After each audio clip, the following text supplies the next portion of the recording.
Good afternoon. My name is Maxime, and today I'm going to talk about democratizing AI for biology. So at Helical, we were founded in 2023 in Luxembourg, and we tried to democratize biofoundation models for the scientists. Now, what are biofoundation models? Biofoundation models are large trained models on RNA and DNA, a little bit like your ChatGPT, but on biological data. And to do so, we actually need a team of very interdisciplinary members.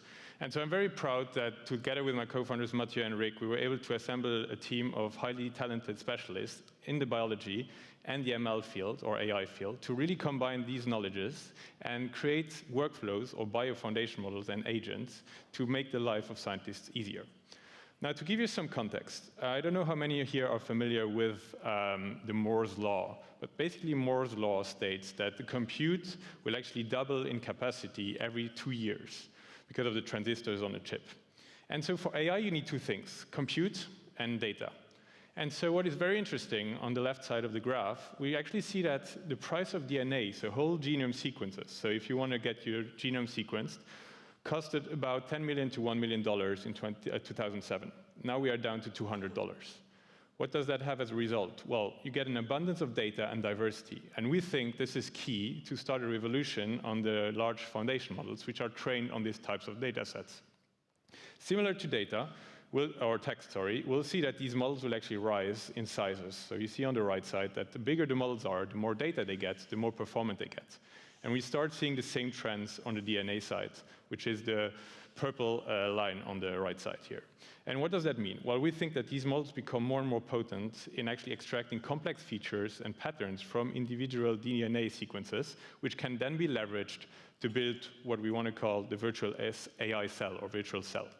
Now, in a perfect world, you could have a simulator of what life is made of a cell, where you could actually go and test a lot of different things and strategies, and maybe drugs, and maybe gene engineering. You could try and make the drugs fit better to an individual cell, because you could do that all in the computer system. Now, we are not there yet, don't worry, or maybe, I don't know, unhappily, we are not there yet. But basically, we think that with these large pre-trained models, or AI models, we can get closer to that reality, where we can start doing experiments in silico, so really on the computer, to have quicker drug development processes, because we can do a lot of more trial and error iterations. We can actually do safer experiments, because we don't have to test on as many animals or humans, because we can do that on the computer. And we can be more precise, because now you cannot only read just a full population of sequences, but you can really go to the single detail of a DNA genome and actually target a drug for that individual. And what I think is important here, and what we are really excited about, is once you have this virtual cell, you can start putting this to work.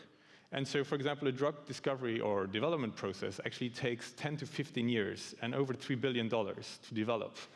Now, AI is full of promise. Obviously, it's complex to apply here, and so we're trying to help with that. But we see that there's a huge potential to accelerate this process, because you could actually, for example, imagine you have a drug process that has been approved already for a single drug, and there's something that is called drug repurposing, where you take a drug that exists, has been approved, but you repurpose it to a specific individual or new disease. And this process exists, and it only takes around 3 to 7 years today to get it approved. So we think these models can actually help and target really the individuals or the diseases that you could treat again with these drugs that exist, and thus reduce actually the development time to bring something to market. And there's a lot of different examples that I have, and I'm happy to talk about it because I'm quite excited about this. And then on the other hand, I have an example where I think these models will actually make a big impact. It's basically in crop sciences. So here on the map, you see, well, all the colors here just mean, like in the last 20, 30 years, this is where every, or crops yields have been lost, basically, due to heat, aridity stresses, floods, etc. Now, we think these virtual cells can help you design more robust crops that are resistant to viruses or heat, for example, and can yield more crops in regions where really we need this to support the population with food and other nutritions. So we think that all of these biofoundation models, when they are applied to the right use cases, then they can make a big impact. And at Helical, we try to open source the core part of our platform so that scientists can leverage this in their workflows and don't have to think about the complex interactions between AI and biology. Thank you very much for listening, and happy to talk to you after this. Thanks.